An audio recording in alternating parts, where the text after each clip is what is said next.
Good morning. It's International Women's Day. Thank you for joining our Step Up Network's virtual celebration. I'm Vina Sond, a member of the Step Up team, and absolutely delighted to be with you this morning. The Step Up Network is a social enterprise project which is committed to developing leaders in education. We offer membership, access to face-to-face events and virtual events also. And we have an incredibly supportive community. So it's brilliant to have you join us this morning. Here's an overview of our purpose. We've got the why, the what, the how, and the who. And as you read through our purpose, you'll see that we are here to support educators in stepping up and finding opportunities that suit them.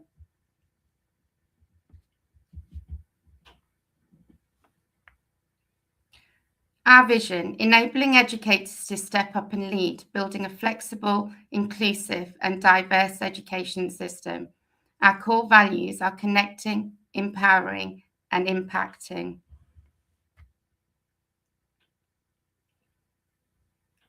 Connecting with female educators, leaders, and our allies. This is one of our key values, connection. We then have empowerment, be empowered through storytelling, shared experiences, and collaboration. And impact. We want you to attend our events, connect with people, and then have this to have a direct impact in your decision making, what you decide to do with your own journeys, impact our thinking, decisions, and work, impacting on our thinking, decisions, and workplaces through sharing our platform. We are really proud of the impact that the network is making, and we've had lots of awards and lots of recognition, but most of all, it's what people say that has impacted on them that means the most. This morning's event, we are celebrating 115 years of International Women's Day. That is something to really celebrate, and we've got some fantastic people on our panels this morning. We are running this event to support the themes from International Women's Day, Give to Gain, but also other organisations like the UN, Rights, Justice, Action for All, Women and Girls, and the He-She movement, making sure that we also bring along with us our male colleagues to support and be part of our allyship. Our why are we running this event? 2 years ago, we hosted a virtual celebration as part of International Women's Day. We want to come back to that this year. We are bringing together a great group of people from a range of organisations and backgrounds to celebrate women in educational leadership. We still have a huge gender pay gap in education, inequalities relating to workplaces, being female-friendly and flexible working environments. We must work together to combat this. What we are exploring as part of this event. We will be exploring how to make work environments more female-friendly and flexible for all women, and to hear from and connect with organisations that are doing great work for women in leadership.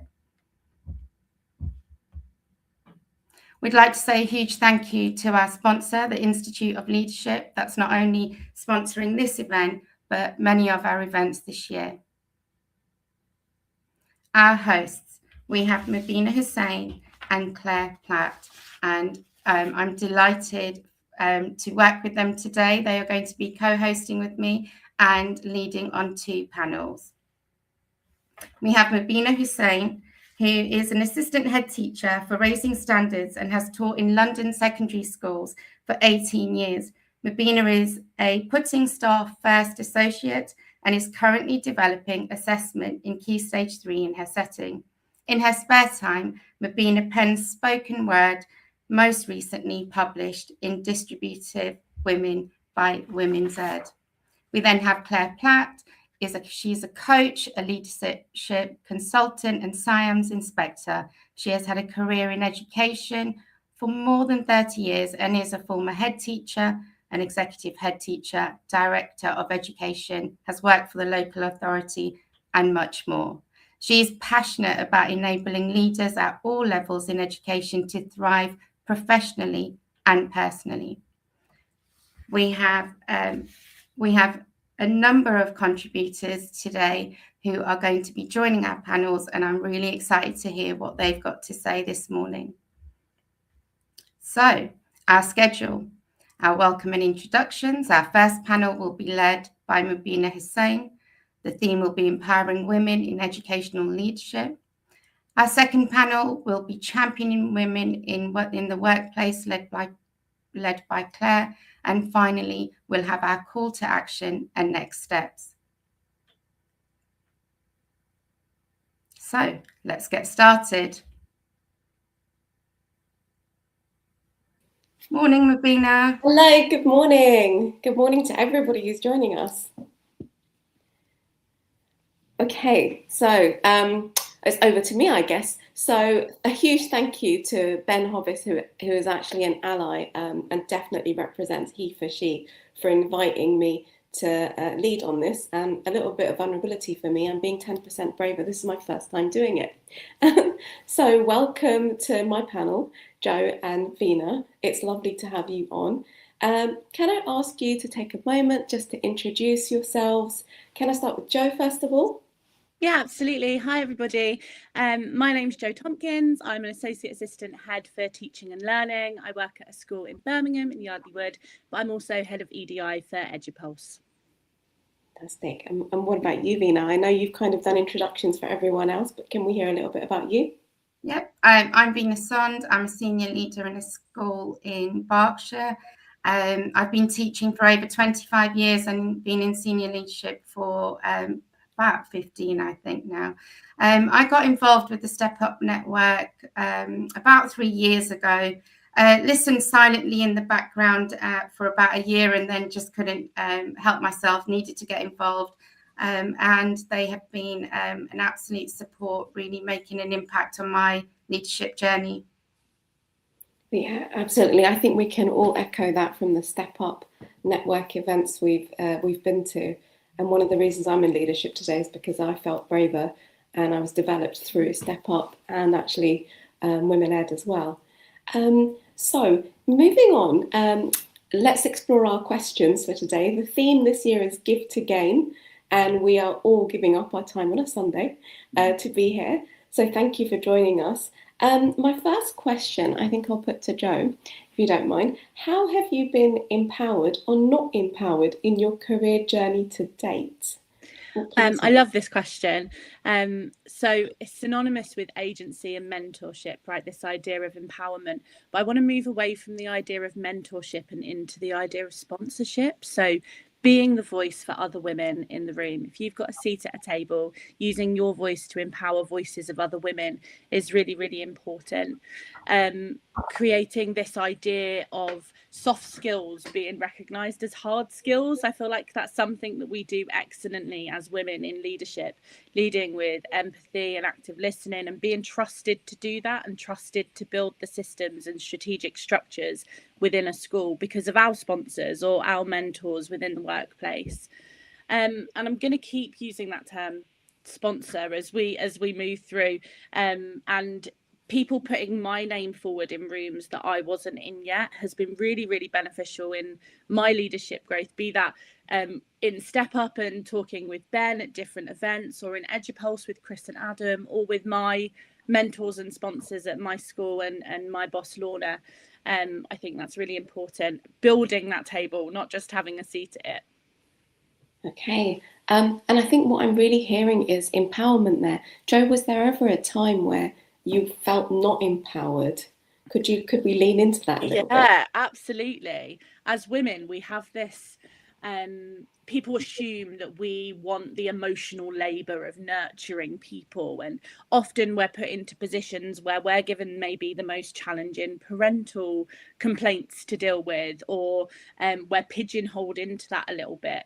But actually, sometimes we're better. We have the most qualified voice in the room. We should be making those strategic and visionary decisions that are often given to our male counterparts, because we might be overlooked from a nurturing perspective.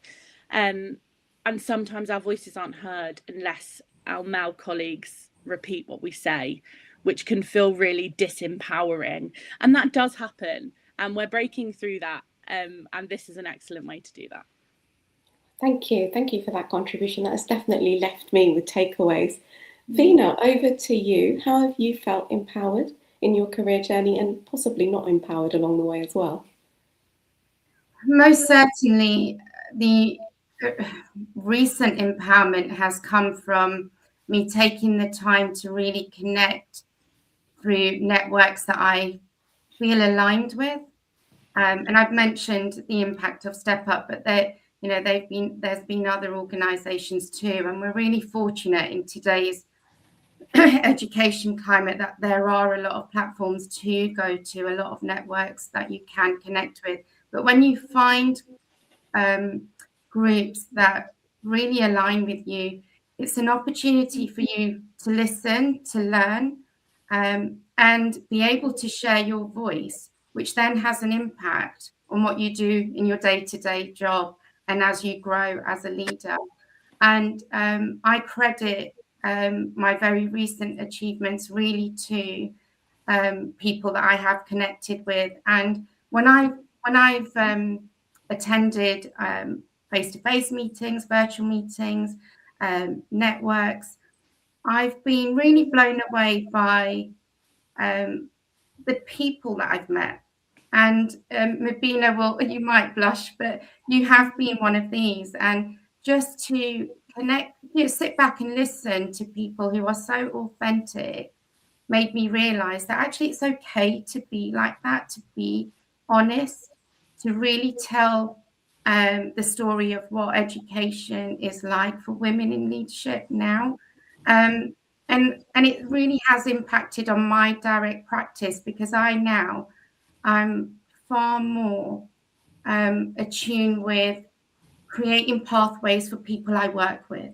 And I see the benefit of that. So give to gain, I've received, and I'm able to now share that with other women that I work with and help them to create pathways that are going to be beneficial for them. So I really feel the power of connecting with the right network for you is really important. Yeah, and I hear that from both of you, actually, the extraordinary power of community and how you can feel it's not just me. There are other people who are going through the same things I am. And I think having joined a Step Up in Women Ed, I've got that commitment now as well, that perhaps somewhere in what I say, someone will resonate and benefit from it. But thank you. You've both delivered real power moments for me that I'm scribbling away, because I am going to be posting on LinkedIn about my key takeaways. Okay, so let's move on to question 2. What do you wish you had known and passed on to others? What is the thing that you've learned the most? Can I start with you again, Jo? Yeah, of course you can. You don't always have to say yes to everything. I feel like often as women or as female identifying leaders, we take that emotional burden and feel as though if we don't say yes, we'll disappoint those around us. But actually, if saying yes doesn't align with your goals and your vision and your values, then saying no is okay. Saying thank you for trusting me with this, but right now this isn't aligning with what I'm doing, is absolutely fine. And there should be no shame or guilt around that. And I know you earlier, Vina, said about authenticity, and I think me and Mabina have had a conversation about this before on a Step Up panel, where it's been led around authenticity and vulnerability. But I feel like I've always trod the line between being too bossy or being too soft. And these are words that we hear used about women in leadership all the time. But actually, finding the authenticity within your leadership is so important. I'm a very empathetic leader, and I've lent into that, and it's become a superpower. And you know, outwardly people might think that being too empathetic is a weakness, but it's not at all. It allows me to get to know people and build trust with people within my teams. Similarly, if you know that you are a really firm leader, that's fine too. You need to find your authenticity, you need to stick with it. We don't necessarily have to fit this traditional, often male model of what leadership needs to be. We can forge our own pathways. I think that's something that I wish I knew 3 years ago when I started my step up journey. It might have been 4 years ago actually. Into leadership, I wish I'd known that sooner. And that's a wonderful thing to say. I think that young educators and young women need to hear from voices like you, Jo, because I think when they look at role models, they're thinking, do I emulate? Do I replicate? Is that what I need to be like? And actually, maybe that's not where it sits for them. And I think one of the things I'd like to highlight for anyone out there that has trouble saying no, Jo has just given you a really valuable script for it. And that is, this is not currently in alignment with what the direction I'm heading in or what I'm planning. That's the one, because I find it hard sometimes. I'm like, I really want to do that thing, but I know I don't have the capacity to do that thing. How do I say no? Because no feels so blunt. Thank you, Jo. Veena, over to you. What do you wish you had known and want to pass on to others? To pause in the moment and to know that if this is where I'm at, that's okay. And not to rush through thinking, right, I'm in this phase, but I think I need to get to the next one really, really quickly. Or I feel a bit of guilt because I've paused for, sort of adjusting to part-time working for a little while after having children or something like that, where as you navigate through your career, there are different things that you are going through. But if you are making choices, then be comfortable in that. Don't feel like that phase has to be rushed or that you need to move on and be apologetic for it. No, we have to navigate through so many wonderful things, some challenging things as we go through our career, and it's okay. So whatever decisions you make in that moment, just know that that's you at that time. So if I was to talk to myself, my younger self, I think, you know what, don't feel bad for where you're at. This is this is the position that you're in. Enjoy it. Just live in that moment, and there'll be things that will happen at a later time. I just feel I always at that moment had, right, I need to move on to the next thing. So I just that bit of pausing and being okay with that.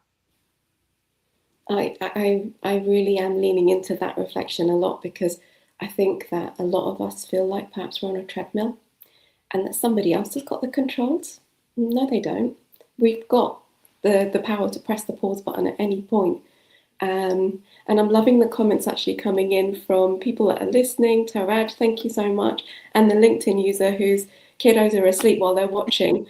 What a real woman, a female comment to have actually in the comment box. Thank you so much. Please keep them coming in. If you've got any questions for our panelists, do share them as well, and we'll try and share.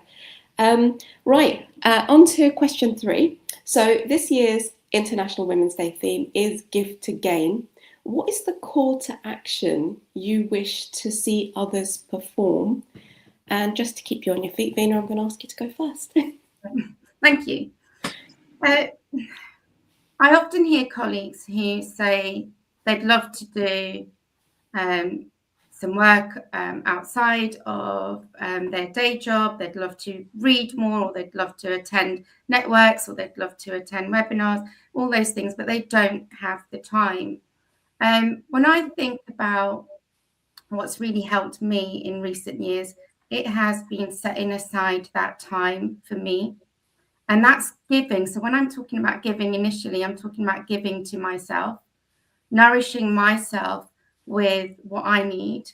And that's just time away to reflect, to listen to other people in education, and to really just, I'm going to go back to that word, just pause and really to think.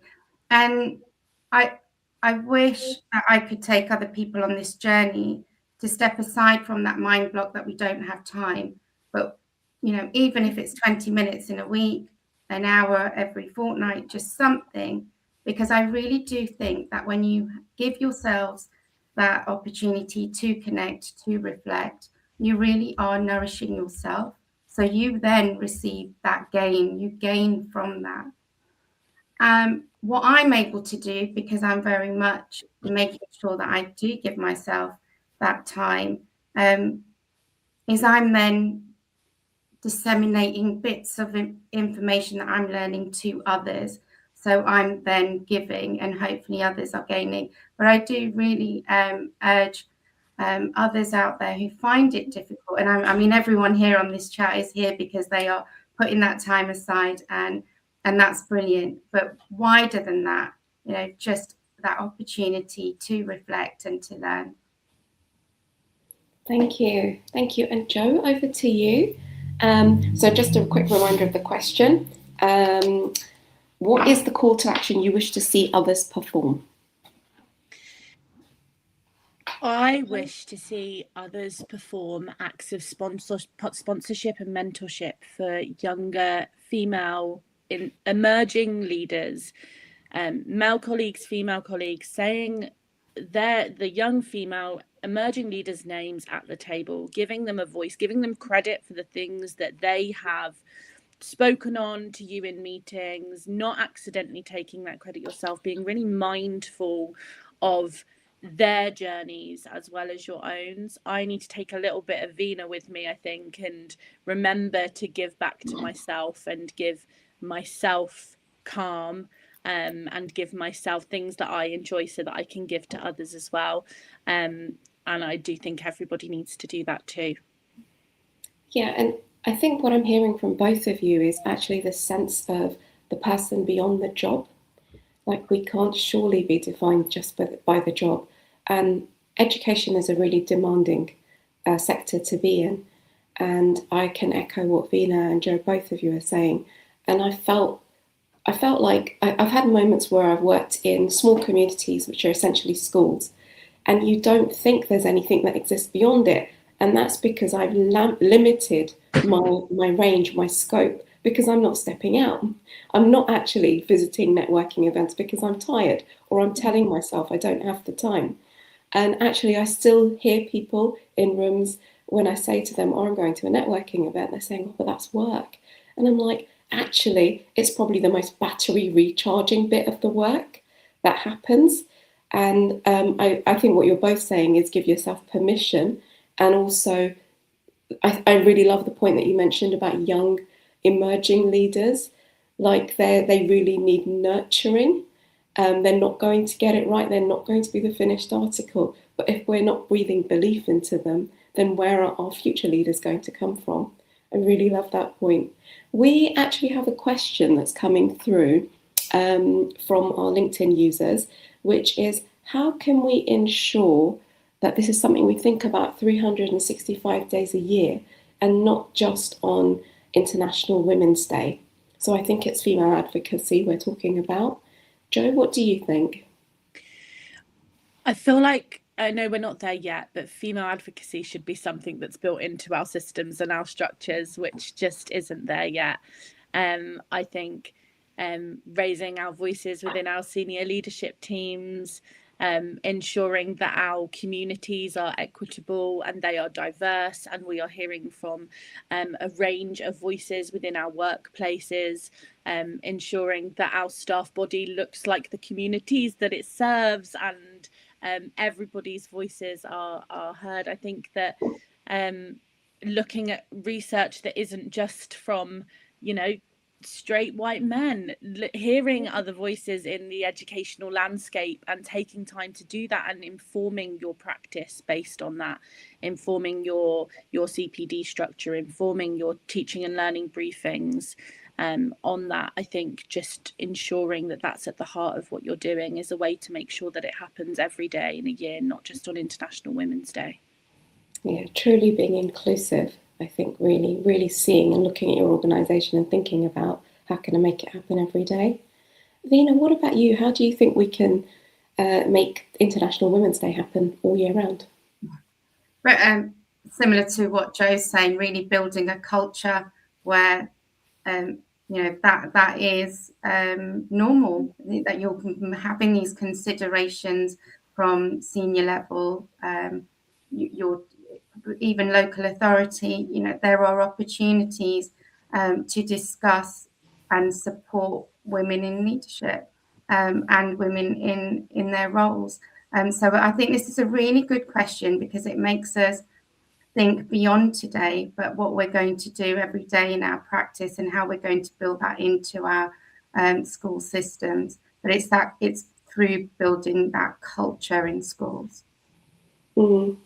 And I think what you've both alluded to is actually, I think, really listening.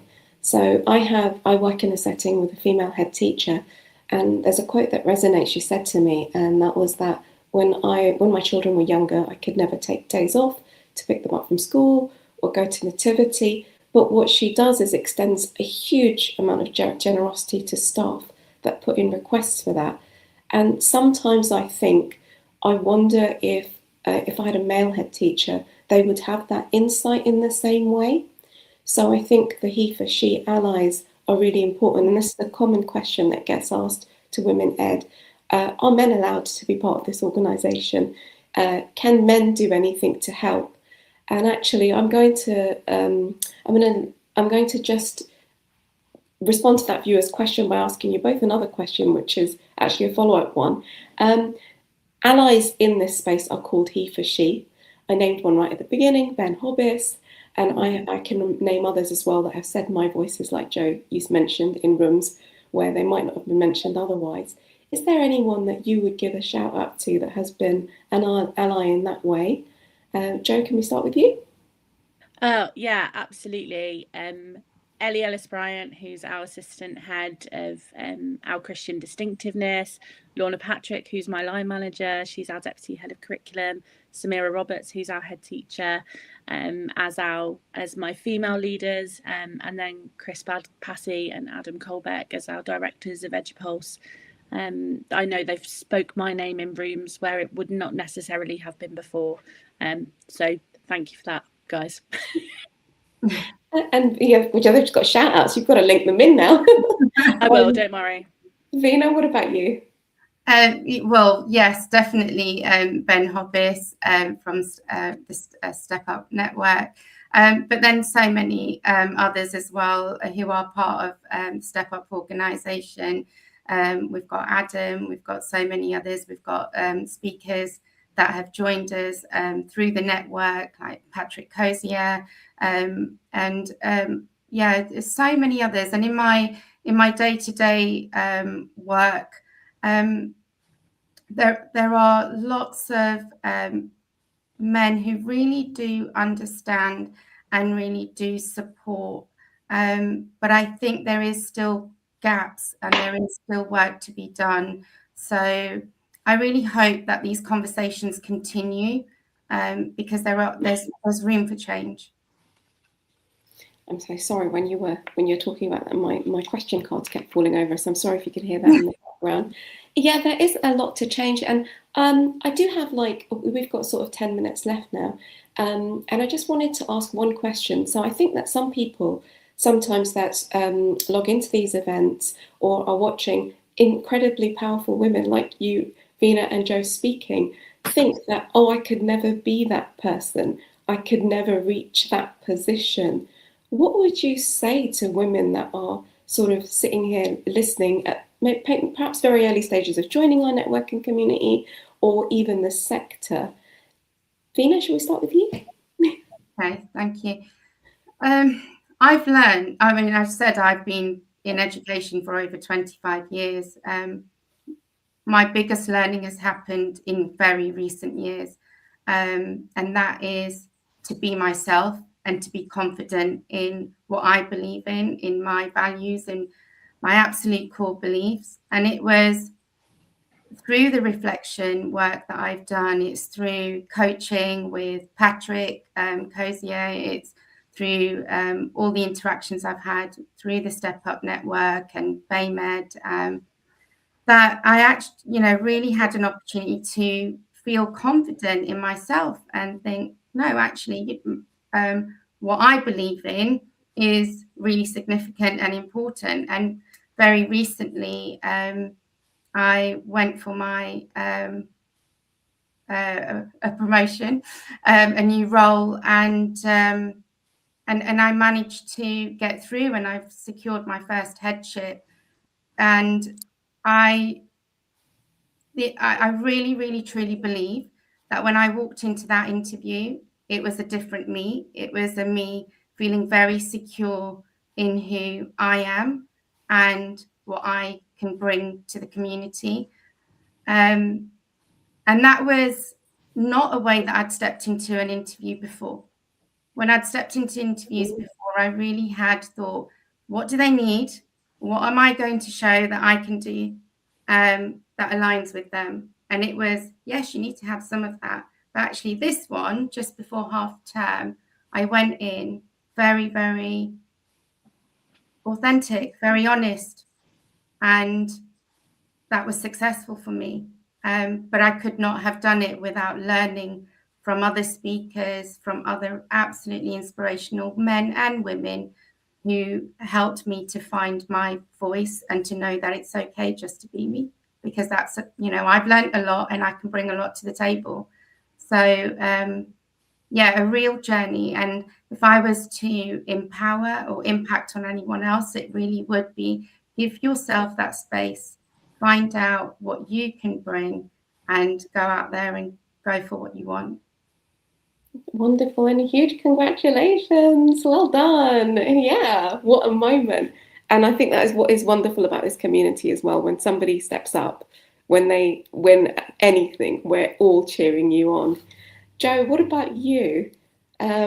So I think, what was the question? Oh my goodness, I've completely forgotten the question now.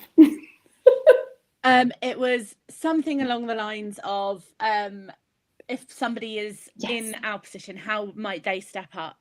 If you are yet at a point where you're unsure of who you are as a leader or where you fit in the educational leadership space, find your tribe, find your people, find the other women in your workplace who are doing the thing that you want to do, that you are aiming for, and ask them for tips and tricks, because they've been there too.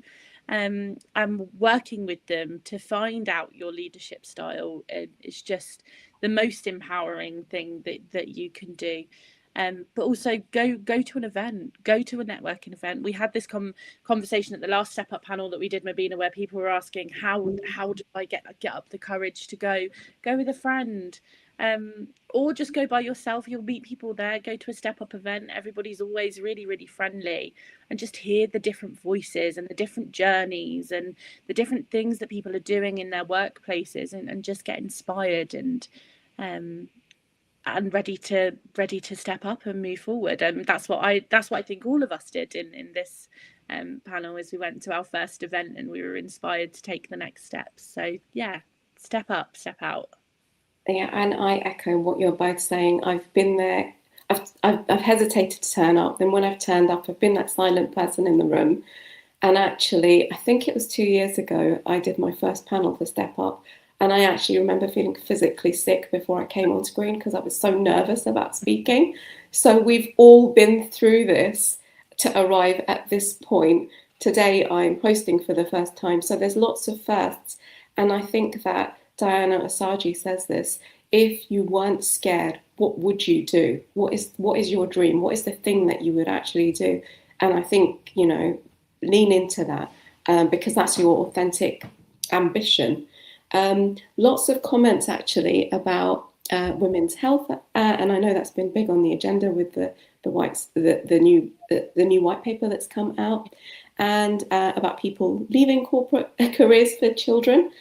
Brilliant, loving that, and for balance, and somebody actually smashing it in terms of a career role where somebody thought less of them and then they showed them up, and I think that's what this is about, being in the room.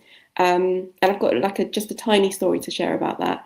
I went to a Step Up event, I went to some women-led events, and then I believed I could go for an assistant headship interview.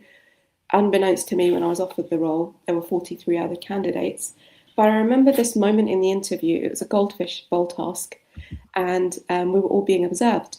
And there was a gentleman who said to me, I think the question was, how do we get more children into school? And that person said to me, well, I think it's single mothers we need to speak to. And, this is probably where the attendance problem comes from. And I had a moment where I thought, I can either challenge this or I cannot challenge this. I'm going to come across as a dissenter to the people that are observing me, or I'm going to be my authentic self, being a single woman for the majority of my life myself, single mother. And I challenged that person on it. I said, well, actually, I don't think we can make that assumption that that stat is related to single parent households. And I'm proud of myself for doing that. And I think that wherever you feel that imposter creeping in, you have to ask yourself, where did that come from? Because it's probably not your inner voice, it's those outer voices. We have a very short amount of time left. Veena, any parting comments for the audience that are watching?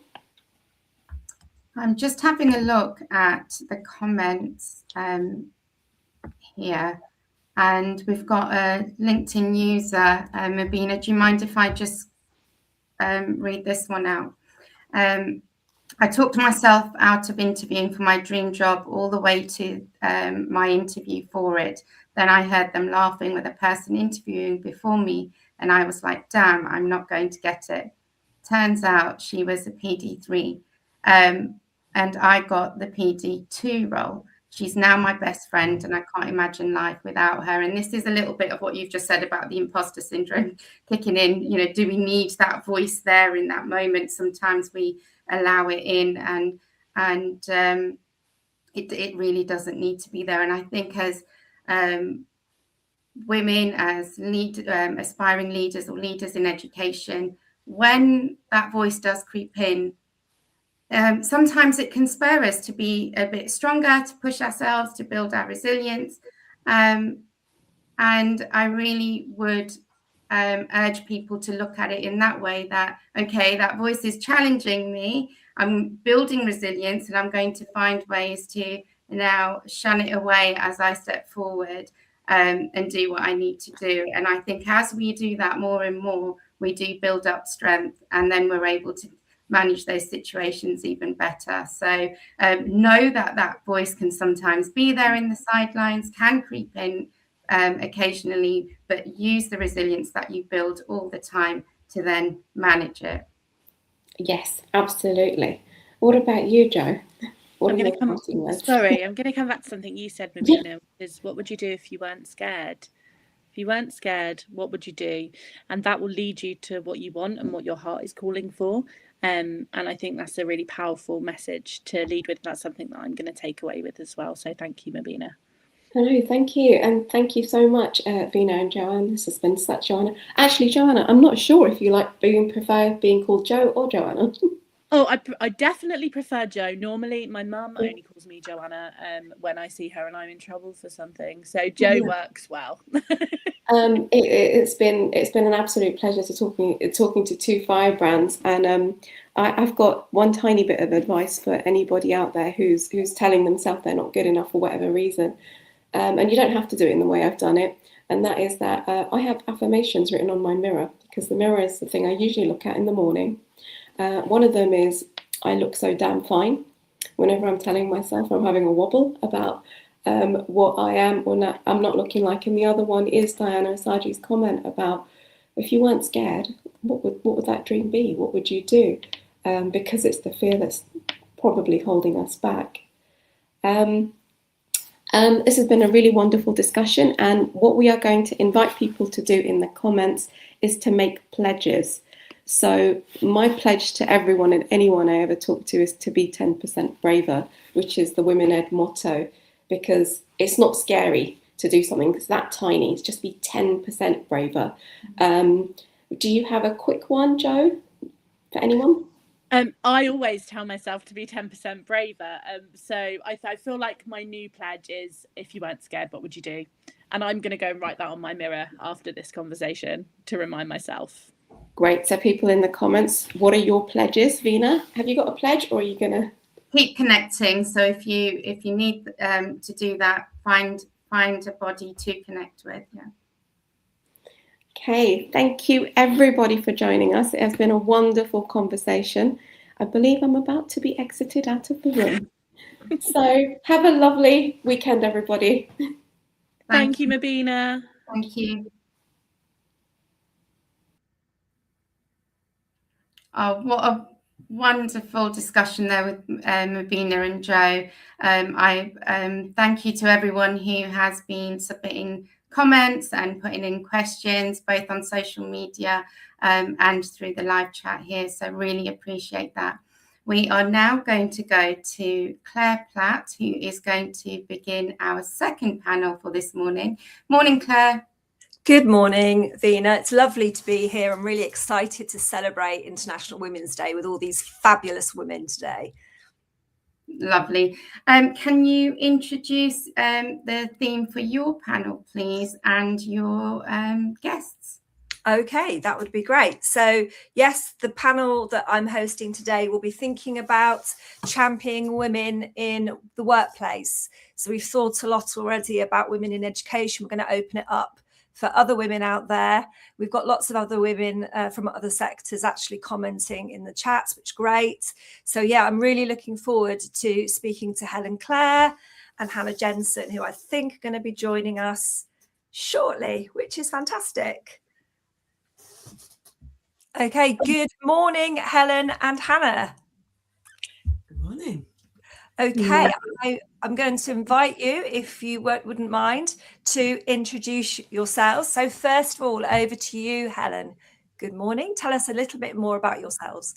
So I run Menopause in Schools. I support schools to help their staff get through perimenopause and menopause kind of in one piece with their careers intact and their sanity still hanging around. Well, it's wonderful to meet you, Helen. I'm really looking forward to picking your brains and learning from you this morning. And you, Hannah, lovely to meet you too. Do tell us a little bit more about yourself. Morning, Claire. Morning, Helen. Lovely to see everyone here in support of International Women's Day. My name's Hannah. My background's a little bit different to everyone else's, I guess. I'm from a blend of secondary teaching, operations and tech, and I'm currently the MD of Apogo Education. And just a bit about what we do to give you all a bit of context. So we're a digital workforce and upskilling platform, and we sort of connect teachers with high quality teaching and support staff, but we support over 1,000 educators a week through training and employment opportunities, and about 800 of those are women. So we've got a lot of insights to sort of share with you all. And like the Step Up Network, we're a social enterprise as well, with a community of circa 5,000 educators across the US. I know there's quite a few of you on here from abroad. So yeah, thank you for having me. I'm very excited to share the insights today. Thank you. It sounds like you've both got loads to share with us today. So I'm really excited to get into the questions that we've got ready. But also for those of you who are watching live, do drop some questions into the comments and then we can make sure that we answer those too. So let's start with our first question. Let's start with a big one. So perhaps Helen, you could answer this first. How do we ensure that workplaces are female friendly and indeed equitable for all? But in particular, on today's International Women's Day, how do we make sure that workplaces are female friendly for women? So with my work in particular, one of the things that makes can I talk about toilets? Is that okay? Oh, let's go for it. Let's get down and dirty. Let's talk about toilets. So one of the biggest issues for female teachers is getting to the loo, and that is to do with all sorts of things. It's to do with the shape of the building, because, you know, if you're in a block somewhere out there and the loos are somewhere over there, it's also to do with the shape of the school day, because if you've got that to do and you've only got 10 minutes, and one of the things that's happening is because of difficulties managing children outside the classroom, those little spaces between lessons are getting shorter and shorter. So that practicality of getting to the loo and back, in those kind of precious moments you have, which have already been chewed into because you had some young people you needed to talk to at the end of the lesson and you had some things you needed to set up. It's just this crazy practical problem that nobody talks about. And what we do know is that teachers don't drink because they're not going to get to the loo, that the incidence of bladder infections among teachers is quite high. So sometimes it's just that practical thing. What's the shape of your school? What's the shape of the school day? And how is that, we have bodies. How are we going to remember that all our staff, as well as our children, are embodied, and think about what their embodied experience of the workplace is? Thank you, Helen. You've totally just taken me back to my classroom experience and how often I was crossing my legs, waiting for a longer break where I could actually get to the toilet. And I think it is worth mentioning here as well. It's not just about, emptying the bladder and bowel. We've got women, going through menstruation as well. And, we'll need to have that moment, that dignity to go and, make sure that they can look after themselves in that way. So thanks for sharing that with us. So still with you, Helen, any kind of strategies that you've seen schools put into place to try and address this issue? So one of the ways, as I say, is to look at the school building on the school day. But on a smaller scale, it's like if somebody is caught in a classroom, and it might be menstruation, and bladder issues are common as well, especially after childbirth or through menopause. We have hormonal impacts on things like, IBS as well. When somebody needs to get to the loo in an emergency, what are you going to do? One lovely primary school I work with, they had this system of hands. They had these little laminated coloured hands. And when somebody needed something, a kid was dispatched to the office with a hand. And the blue hand meant we need some behavioural support. The red hand meant we've got some admin stuff going on. And they now have a yellow hand. Sometimes it is as simple as that. And also just making it a thing that we can talk about. Yeah, absolutely. I love that. Thank you. Thanks for that practical strategy. Okay, over to you, Hannah. Are you going to take us down to the toilets, or are you going to share another way in which workplaces can be more women friendly?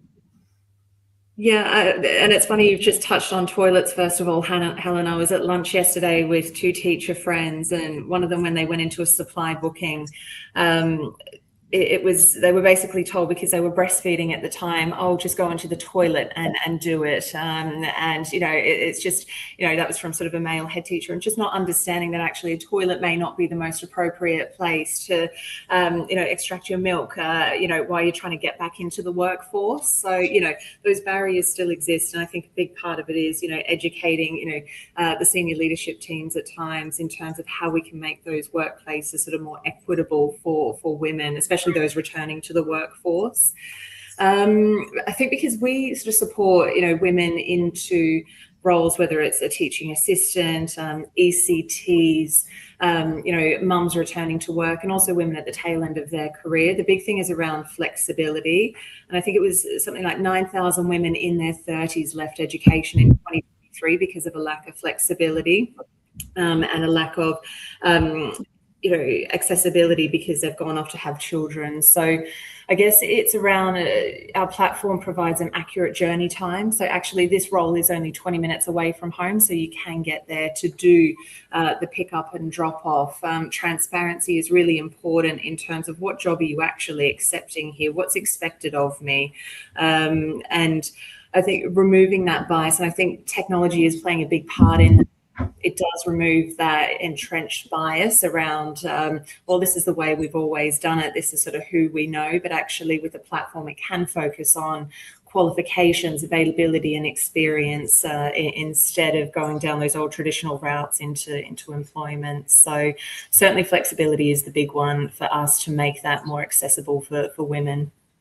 Thank you, Hannah. And that actually brings me to my second question today. So I might pin you down a bit more on that, if I may. So thinking about making workplaces flexible, as you say, there's loads of data out there about women leaving the workforce due to lack of flexibility. What are the ways in which you're seeing workplaces put into place flexibilities to work around women who need that? Yeah, I think there's some really good return to work programs out there. Schools do an amazing job at going, right, you've been out of the workforce on mat leave, 12, 24 months. We're going to do a bit of a taster course just to make that onboarding journey really smooth for you when you do re-enter the classroom. I think schools, for the first time, I've been working with schools for sort of 12 years in London. Schools are being more open to those part-time opportunities, whereas in the past it has been quite rigid in terms of we need someone sort of full-time. I think we're now seeing schools be a little bit more adaptive to that. It does put a lot of pressure back on schools to make that work. But at the same time, I think it is moving in the right direction now in terms of those more sort of career development opportunities, those getting back into it and making sure that they've got those guardrails back to do so. And I think that one of the big themes at the moment is that sponsorship, that coaching element as well. So I can't stress how important that is, and the benefit of a network. All these little conversations we have. Mabina and I were at a dinner, the Wren dinner back in December. Even just seeing a friendly, familiar face and someone that genuinely loves being in education and still teaching, sometimes that's just what you need. And the powerful networks are a huge way to make sure that you're supported within that. I totally agree with you. My network of colleagues, peers, just phenomenal women in my life just make all the difference. And I think having women who get your context, get your challenges, can really help you navigate some of the challenges that you might face in the workplace.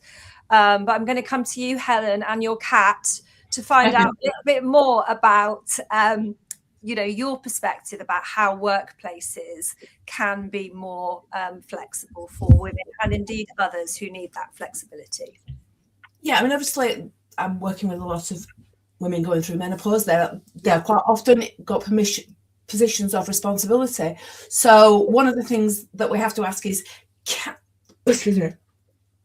we actually keep them doing their jobs and keep those responsibility points, even if they need to kind of step down their hours a little bit? So it's about being open to dividing responsibility points, which means because we may be able to then reduce our hours without losing the things that we're passionate about, without losing our voice, without losing the seat at the table, without losing that ability to influence. So that's important, being able to think about how you divide up responsibility points.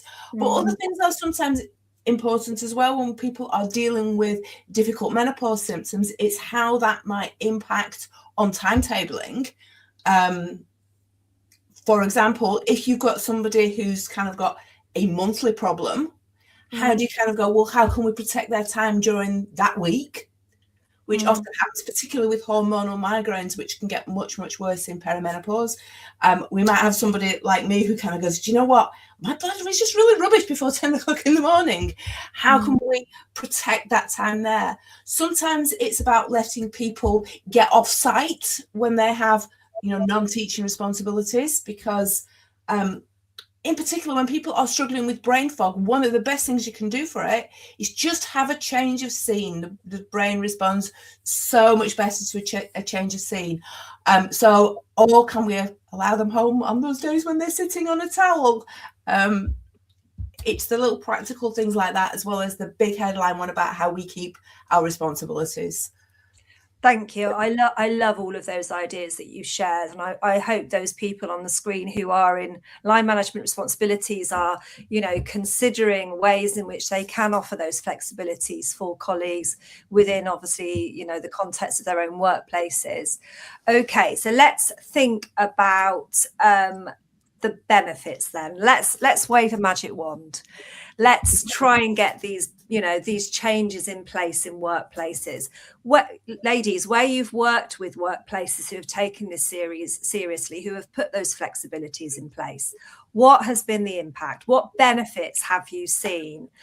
Have you got any particular little kind of case studies that you might be able to share? What about Hannah? Would you be able to answer that first? Yeah, so I think a really good barometer of a female-friendly and equitable working environment are the ones that have the high retention rates. So the ones that women want to stay in, I think that is your number one, signpost that actually you're doing the right thing here by women. And whether that's, your ECTs that haven't necessarily had the support that was there a few years ago, that have come through sort of the COVID programs, making sure that those schools recognize that they may not have had the training that we all had. And as a result, going, okay, we're going to put some additional training, coaching, mentorship in place for a longer period than what we've done in the past.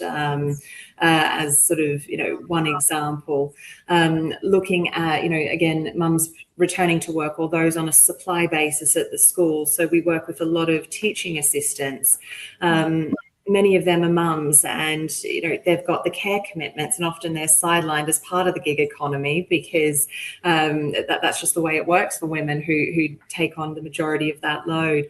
So it's a case of putting, the right training and development programs in place, making sure that they're actually upskilled to do their jobs properly, rather than going, actually, you're not the right fit for us because, you're not where we need you to be. But instead, giving them access, whether it's a training platform like ours, the Step Up Network has been fantastic with that, giving us access to, additional training resources, and it has to be free.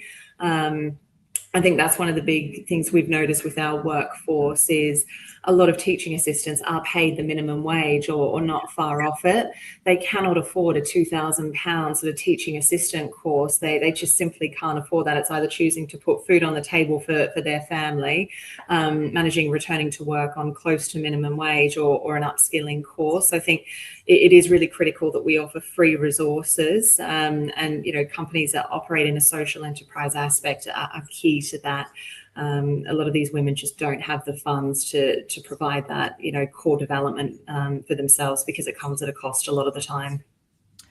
Yeah, I think what you're saying in terms of just giving those small things to women in the workplace can make the biggest difference.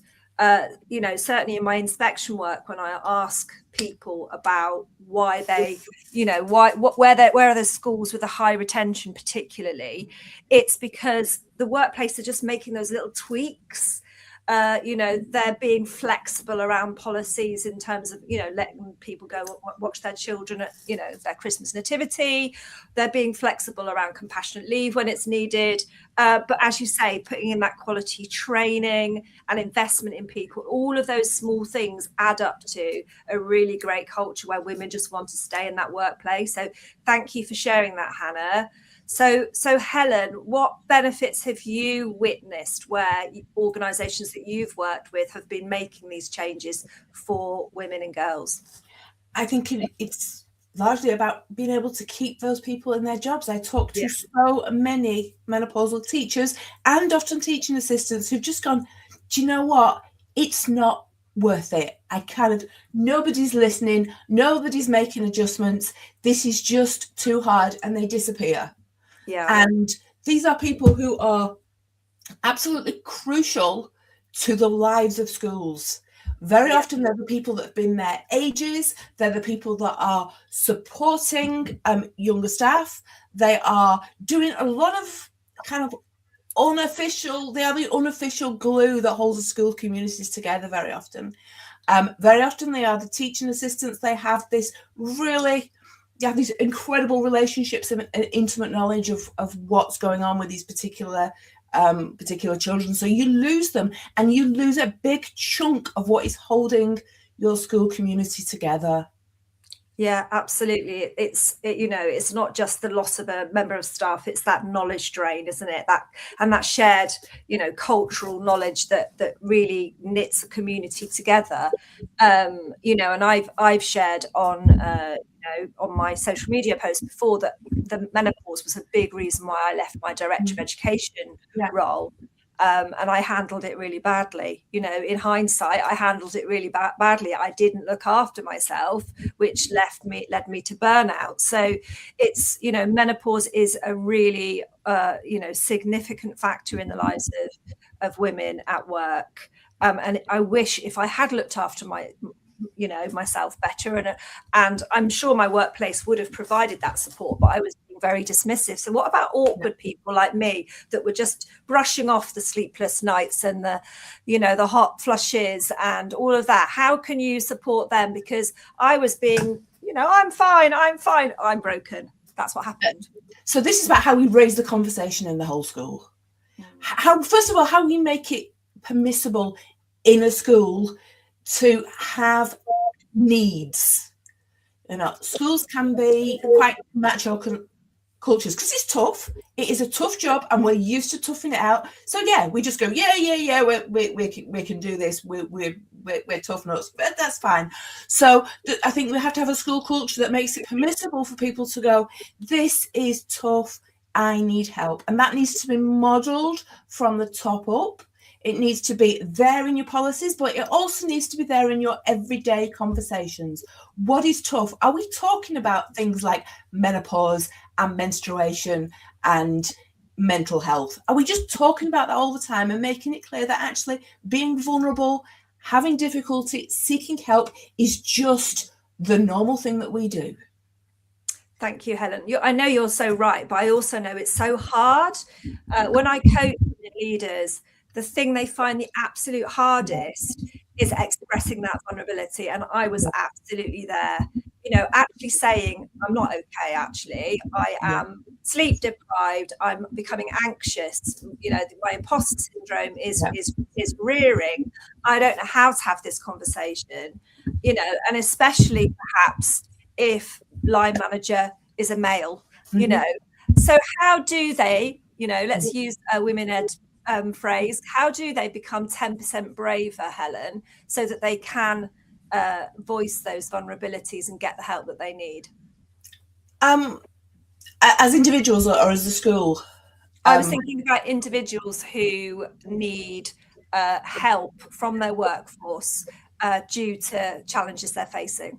The first thing they need is each other. You know, again, this is so hard. Everybody who's going through something like menopause feels like they are the only one.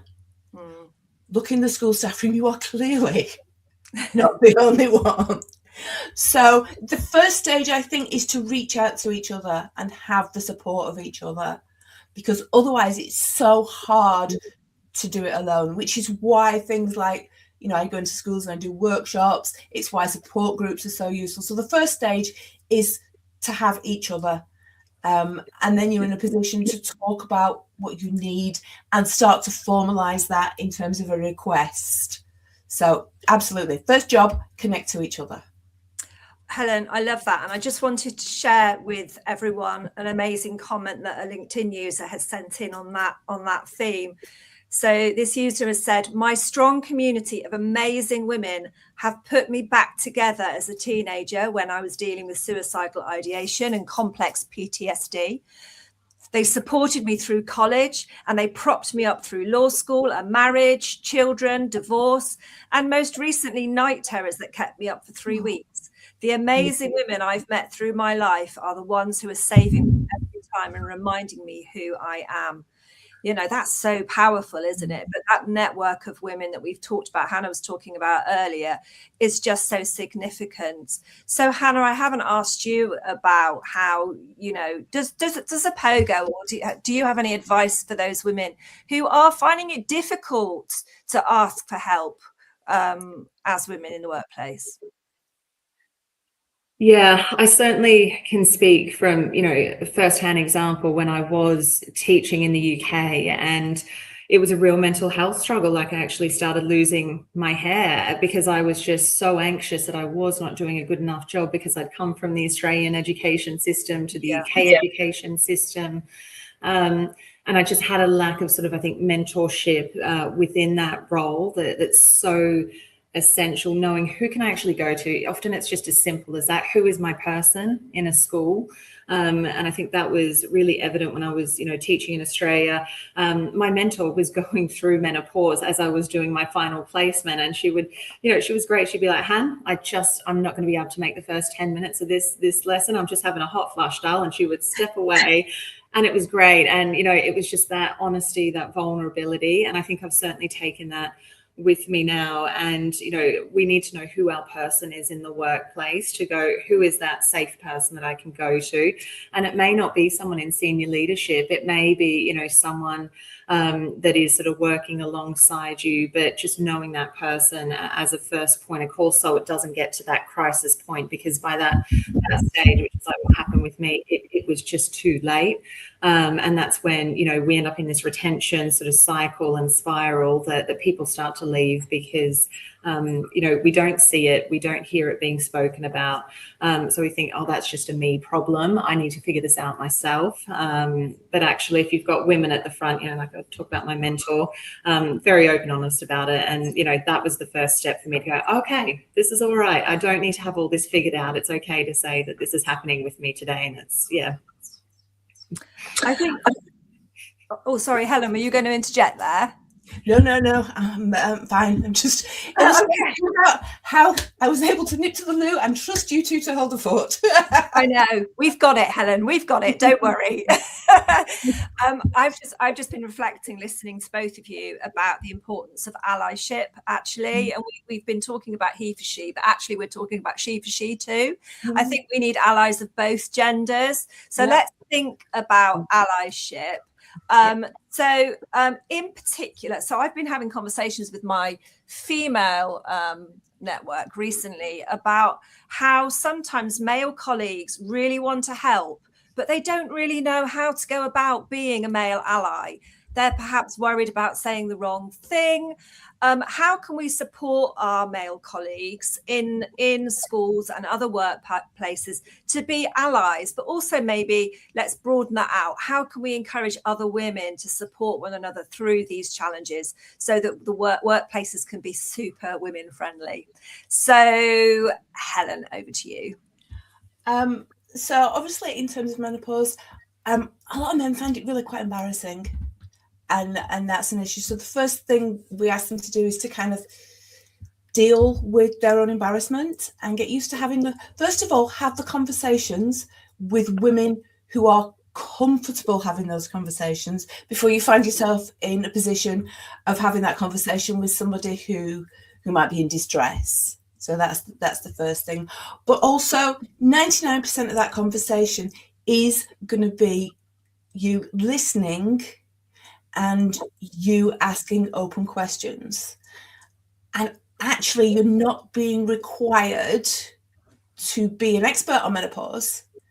Because I kind of think, I'm kind of an expert on menopause, but also I'm not, because nobody is an expert on menopause, because everybody's menopause is so unique and happening in the context of their unique life, that the only person who is an expert on menopause is the person who's going through it. So 99% of the job is listen, manage your own embarrassment, and ask open questions. I think that's really great advice, because I can think of male leaders that I've worked for and worked with over the time. That advice to talk about it first with people that you're going to find it easier and practice is really great advice. Thank you. What about you, Hannah? Any advice to our male colleagues about how they can support women in the workplace in this way?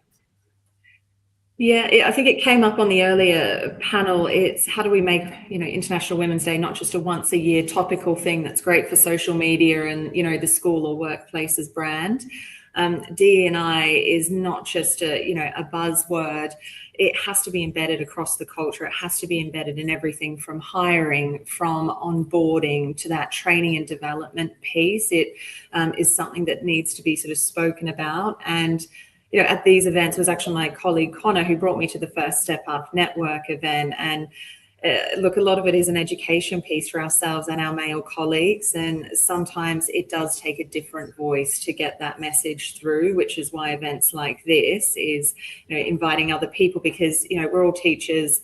And sometimes the way you say it is just not going to land, and it takes a couple of different ways or a couple of different voices. And I think these networking events are a really good opportunity to give them exposure to how that could look in a workplace. Thank you. I've been having conversations recently with quite a few men around women-related issues, and the thing that we need to remind ourselves is that men have female partners, they have daughters, they have mothers, and actually most men are really invested in wanting to help. Especially guys of my sort of age where they've got teenage or young adult daughters, they're actually really passionate about wanting to make a difference for women in the workplace. So yeah, we just need to make sure that they have a voice in this, right? And that we don't, totally dominate this topic.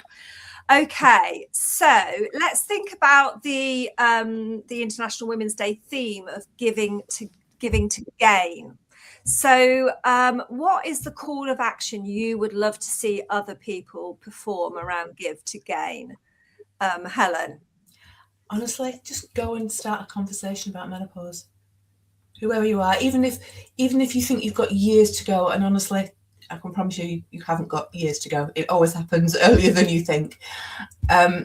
Just start a conversation very gently, very openly.